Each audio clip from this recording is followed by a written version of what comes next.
One of the things that's going to happen as we go into the second part is we're going to be reusing some of the material that you already learned.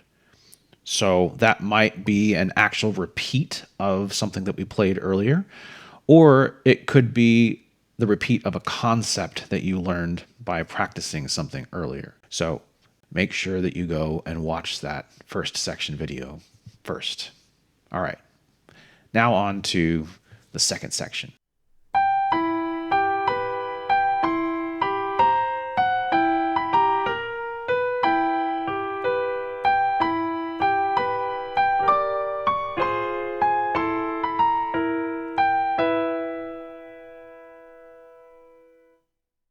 Rather than just going through the melody in order, we're going to focus on a little exercise that will set you up for something later in the melody. Let's just look at the position for this for a second.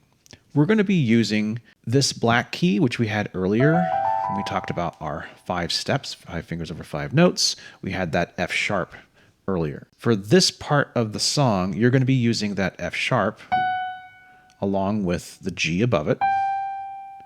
And you're also going to be using this A sharp or B flat and the B above it. And I kind of think of this sort of like 2 lightning bolts or 2 little zigzag shapes. And what you're going to do is put your thumb on the F sharp and you're going to play fingers 1 going to finger 2. The F sharp going up to the G. On the other side of the 3 black keys, you have the B above the B flat or the A sharp, and this one's going to go the opposite direction. We're going to start on the white key, and I'm going to use finger 4 for this, and come down to the black key. If you look at them all together, it's like a little loop or a curve, right? So we're coming up from the black key here, and then coming around to the white key B, and coming down to the black key here. And what you want to do is just get your hand comfortable with those 4 notes. The way I'm playing that is finger 1, finger 2, finger 4, and then coming down to finger 3 on the black key. That might feel a little awkward for anyone that is not used to working with the black keys very much. Fingering really is always optional. It's always subjective, it's personal, and a lot of times it has to do with where you are in the song and where you're coming from or where you're going to. So it's hard to just, play something with certain fingers unless you know, oh, I was here and now I got to move down, or I was here and now I got to move up. You have to know about where did you come from and where are you going in order to know which fingers are going to work best to get you from one to the other, those transitions. So let's look at what's going to happen first in the song then. We're going to be playing 2 notes primarily, and that is the G and the B. So you might remember those 2 notes from the first part of the song. It was my middle finger and my 5 finger.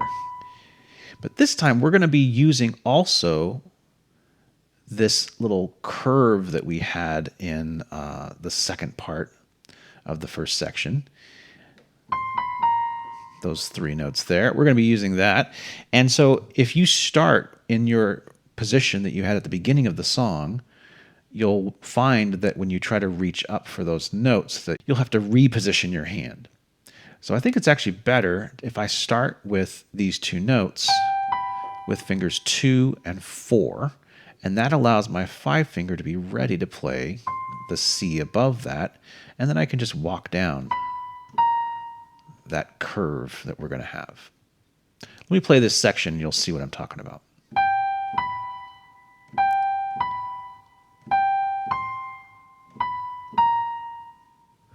So that's the first part. And if you start on finger 2, that's going to be a position you can just hold and you won't have to move around. If I were to start on finger 3 in this 5 fingers over 5 notes position, I'm going to have to reach or stretch my 5th finger away or move my hand up for that part of the song, which isn't the end of the world. If you find that you can do that smoothly, it's fine. Go ahead. You can do that. Again, fingering is personal and subjective. You could experiment with both positions. So I could start on finger 2, or I could try starting on finger 3.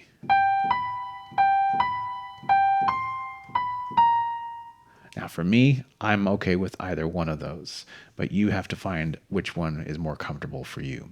The important thing is that you practice it, choose whichever one feels most comfortable at first for now, and then just stick with it, because if you keep changing it, that's going to be hard to maintain. And again, it's thinking about where we're going. So where are we going? Well, from this black key, we're actually going next to this black key at the bottom of the 3 black group, our F sharp. So remember earlier, I had you play that with your thumb, and that was because if you're in this sort of higher position, starting on finger 2, I've got my middle finger here. It's going to be really easy for me to just bring my thumb onto that F sharp and then come up to the G on finger 2. So here's the fingering I recommend. Start on finger 2, come up to your curve, 5, 4, 3, and then just use your thumb on the F sharp and your 2 finger on the note right next to it. And from here, you can either use finger 4 on that B and come down to finger 3, or you might even find using finger 5 again works as well. Either one. You're going to do that little curve that we did earlier. So that's where it fits into this melody. So for the second part of this, we're going to repeat what we did earlier, but we're also going to be borrowing from something that we did in the first section, the second part of the first section, which was this.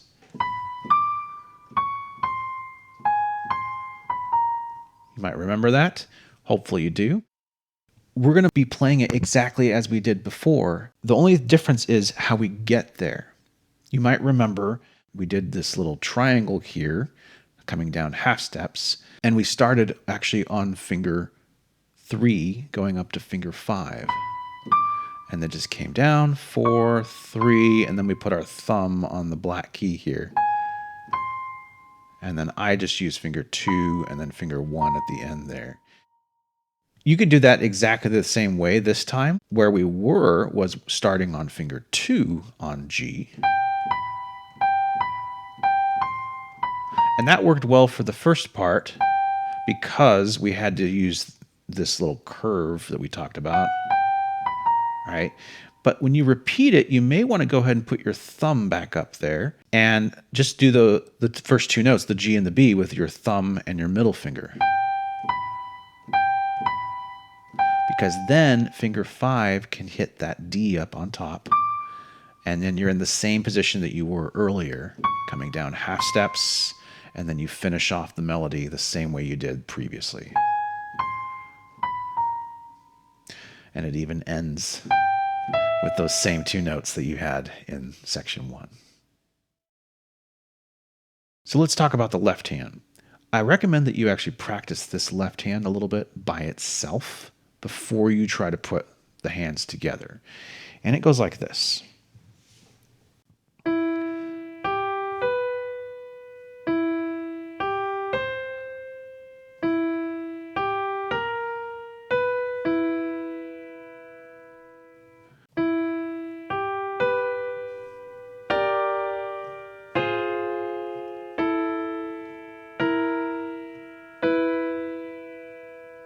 All right, you might recognize some things, again, used from the previous section.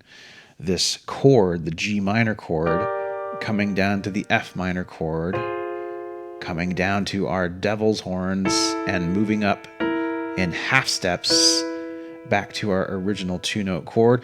All of that's going to repeat in the second part of this section. So the good news is you've already learned it, and you can just reuse that when we get to that part of the song. To start with, though, I want you to think of this as a broken chord. So the chord at the beginning of this is going to be what we call an E minor, which you don't have to even know that. You can just see I'm playing a chord with my lowest note on E. And we're going to play those one at a time. That's why it's a broken chord, is you're breaking it up into 3 parts, 3 pieces. So I think of that as the bottom to the middle to the top. Okay, so that's chord 1. Chord 2 is exactly the same, except my thumb is going to be on C. So you just move your thumb over. And again, bottom, middle, top. Chord 3 is this chord with the bottom note down a half step onto this A sharp B flat. I'm going to use finger 2 here, and the reason why is because I'm actually going to be playing 4 notes. I'm going to play the chord, and then I'm going to go directly to my thumb and back down to the E here. And just like we did at the very beginning of the song with that introducing note, when I get to the B, that's what I'm going to do. I'm going to play the B, I'm going to hold it as I add the E into the chord. So I'll just do that last part.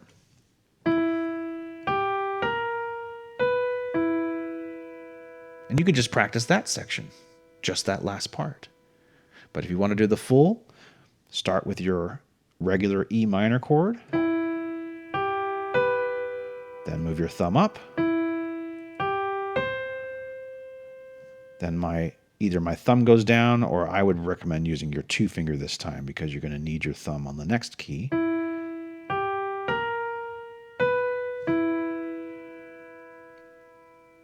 That's the first half. And then the second half, you start with your chord, but then you move up to that G minor, coming down,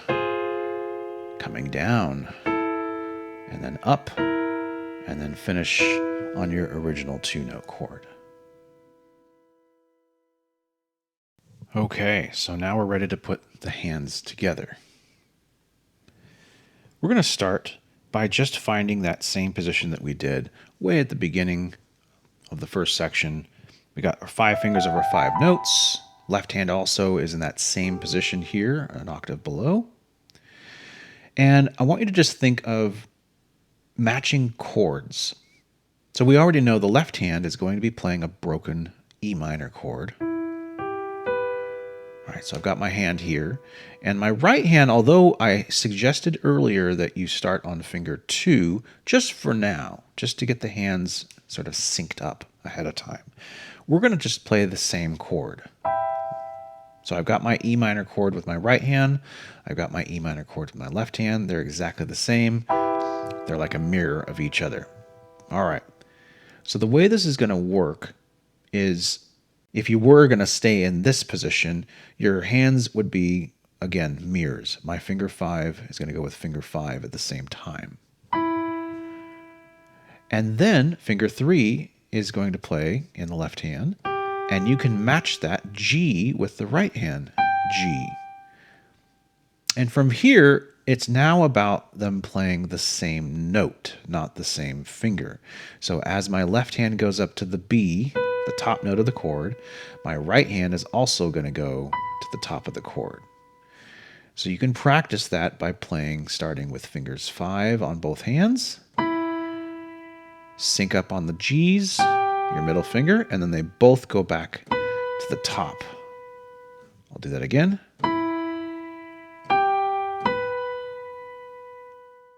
If that's easy for you, then you're ready for the next step, which is to play the exact same thing, but alter your right hand fingering. So now the G and the B are going to be fingers 2 and 4.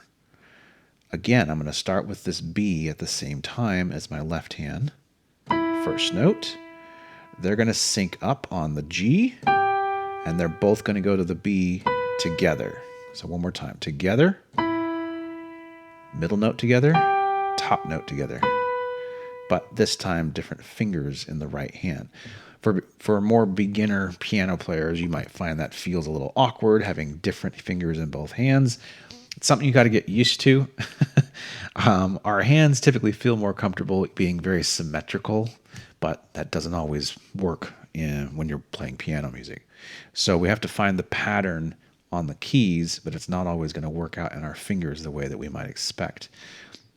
But you can train your hands to get used to that feeling and sync up the music. So again, I'm going to start together, go to the G's together, and then to the B's together. Just get used to that. You can loop it. All right, now if this doesn't sound quite right, that's because we're missing an introducing note. We've had these before. It's the same idea. I'm going to start with my finger 2 this time, and then come in together on the B's. The B and the E, sorry. Together and to the top. When you go to the next chord, you introduce again with this same note. But this time, instead of going to the B, I'm going to go to the C.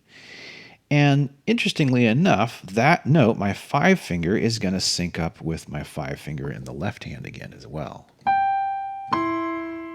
And then from here, everything's different. All right, so we just have to get used to how those notes fit together. My 5s are together.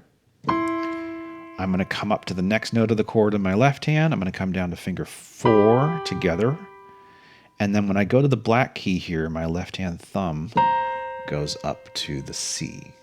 So just like you practiced your broken chord earlier, you could practice those 3 notes, just getting used to both the feel and the sound. And then there's one more note at the end of this, the black key. All right, that's the beginning of our little curve that we practiced earlier with the right hand. But you can think right now, you can just think of that black key as being the introducing note for the next part.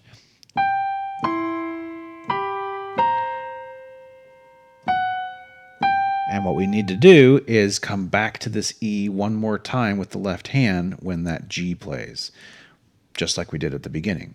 But this time the introducing note is a black key. So let's just do that one more time from the beginning. Introducing. Introducing. All right, now from here, we're not going to be playing together for just a second. We're going to play the right hand first, the B, and when we come down to the A sharp B flat, your left hand comes in with that note. And then the next note that happens is your left hand black key. So now there you can kind of see like they're sort of synced up on the A sharp, right? I'll do that again. We actually started on the F sharp.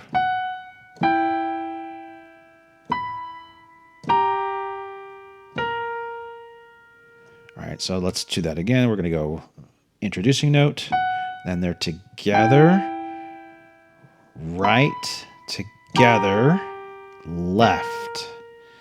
And then there's one more note in the left hand. And that you could think of this as an introducing note for the chord.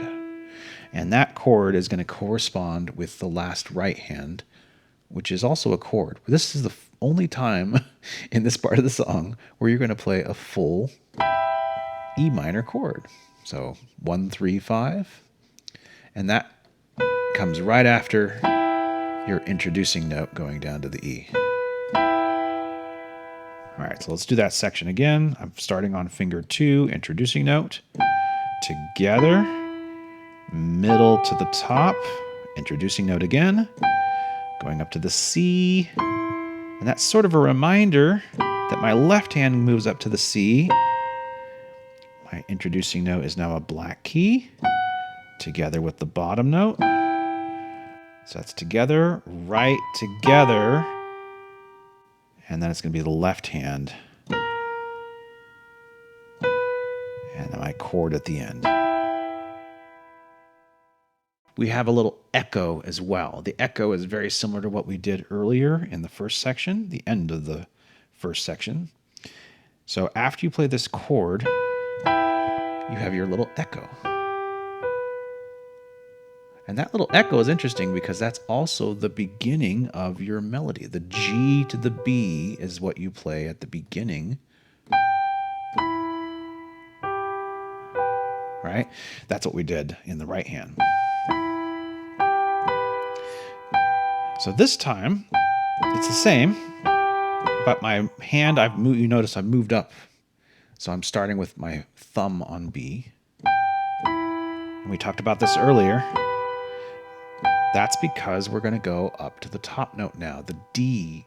And that's going to go with my G minor chord, coming down the triangle, chord on the C, reaching for the black key, and going back to the C here, I'm now going to have my devil's horns chord, coming down this curve in the right hand, and ending with my last two notes and my left hand two-note chord.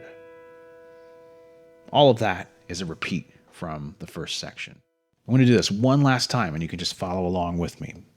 My right hand is finger 2 on G. My left hand is ready for this broken E minor chord. Starting with the introducing note, or together. Going up the chord, together. Introducing note again, up to the C. Down to the black key, introducing the next chord. Left hand black key, up to the B, and chord in the right hand. And our little echo. Now I'm moving up to G under my thumb. G minor chord, coming down. And this is all a repeat of the first section. There you have it. The second section, or the B section, of Hedwig's theme.